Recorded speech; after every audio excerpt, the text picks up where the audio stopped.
नमस्कार। आजकल इंटरनेट पर एक बात की बहुत चर्चा है, 2026 में आने वाले बैंकिंग के नए नियम। तो इन दावों में आखिर कितना दम है, चलिए पता लगाते हैं। तो सवाल सीधा सा है और शायद थोड़ा परेशान करने वाला भी।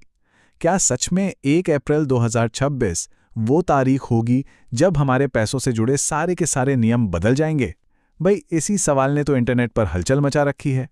देखिए, ये सारी बातें आ रही हैं इंटरनेट से, खासकर यूट्यूब के वीडियो से, जहां 2026 से बैंकिंग और टैक्स में बहुत बड़े बदलावों का दावा किया जा रहा है। अब हमारा काम यहां पर यह नहीं है कि हम कहें ये सही है या गलत। हम तो बस ये समझना चाहते हैं कि आखिर ये चर्चाएं हैं क्या और ये बातें हो क्यों रही हैं। तो आज हम क्या क्या देखने वाले हैं? सबसे पहले 2026 के ये तथाकथित नए नियम हैं क्या? फिर देखेंगे कि बचत खातों पर इनका क्या असर बताया जा रहा है। यूपीआई और डिजिटल पेमेंट्स का क्या होगा? नकद लेन देन की सीमाओं पर क्या कहा जा रहा है? और हाँ, इन सबका इनकम टैक्स से क्या कनेक्शन है?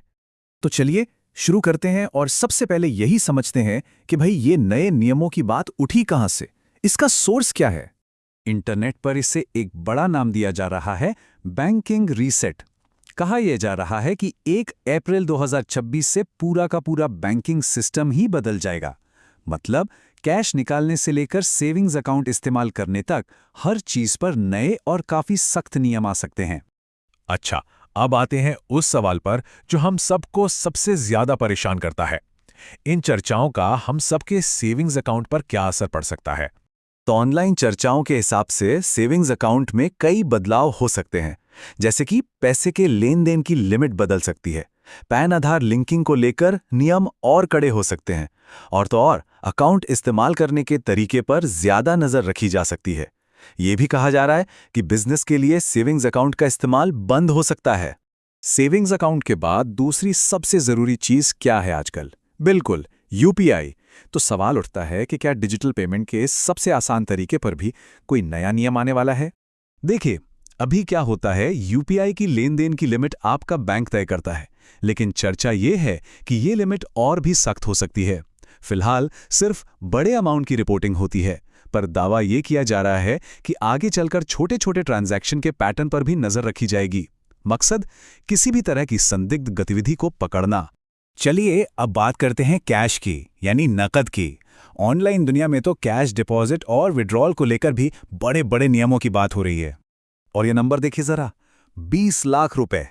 ऑनलाइन वीडियोस में यही दावा किया जा रहा है कि एक पूरे फाइनेंशियल ईयर में कोई भी अपने सारे बैंक खातों को मिलाकर 20 लाख रुपए से ज्यादा कैश जमा नहीं कर पाएगा। सोचिए, ये एक बड़ी सीमा है। और मान लीजिए किसी ने ये 20 लाख की लिमिट पार कर दी तो इसकी जानकारी सीधे इनकम टैक्स डिपार्टमेंट को चली जाएगी। इसके अलावा प्रॉपर्टी खरीदने में कैश की लिमिट, 2 लाख से ज्यादा के कैश लेन देन पर रोक और क्रेडिट कार्ड का बिल कैश में भरने जैसे जो नियम पहले से हैं, उन्हें और भी सख्ती से लागू करने की बात चल रही है। अब आता है सबसे बड़ा और सबसे जरूरी सवाल, इन सारे कथित बैंकिंग नियमों का इनकम टैक्स नोटिस से क्या कनेक्शन है? आखिर क्यों हर कोई इन बदलावों को इनकम टैक्स के डर से जोड़कर देख रहा है? तो ऑनलाइन एक्सपर्ट्स के मुताबिक अगर इनकम टैक्स नोटिस से बचना है तो कुछ बातों का ध्यान रखना बहुत जरूरी है। जैसे अपने सारे बैंक खातों की जानकारी देना, जो भी बड़े लेन देन कर रहे हैं उनका पूरा हिसाब रखना, और हाँ, समय समय पर अपना फॉर्म 26AS और AIS जरूर चेक करते रहना। सबसे जरूरी बात, आपकी कमाई और आपके खर्चों में एक तालमेल दिखना चाहिए। जैसा कि कई ऑनलाइन फाइनेंशियल एक्सपर्ट्स बार बार कह रहे हैं, हर बड़ा लेन देन अब आयकर विभाग की नज़र में है। जागरूकता ही बचाओ है, ये लाइन आप कह सकते हैं इन सारी चर्चाओं का निचोड़ है।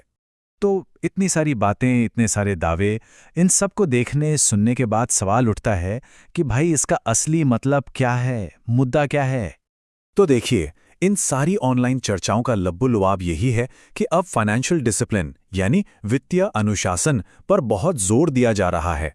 सरकार चाहती है कि डिजिटल इकोनॉमी को बढ़ावा मिले, टैक्स चोरी करना मुश्किल से मुश्किल हो जाए, और इसीलिए हर लेन देन में पारदर्शिता बहुत जरूरी हो गई है।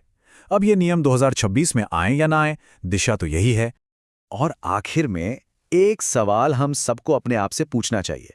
ठीक है, मान लिया कि ये नियम अभी सिर्फ इंटरनेट की चर्चाओं में है, लेकिन जिस तरफ देश की इकोनॉमी जा रही है उसे देखते हुए क्या हम इन आने वाले वित्तीय बदलावों के लिए पूरी तरह से तैयार हैं?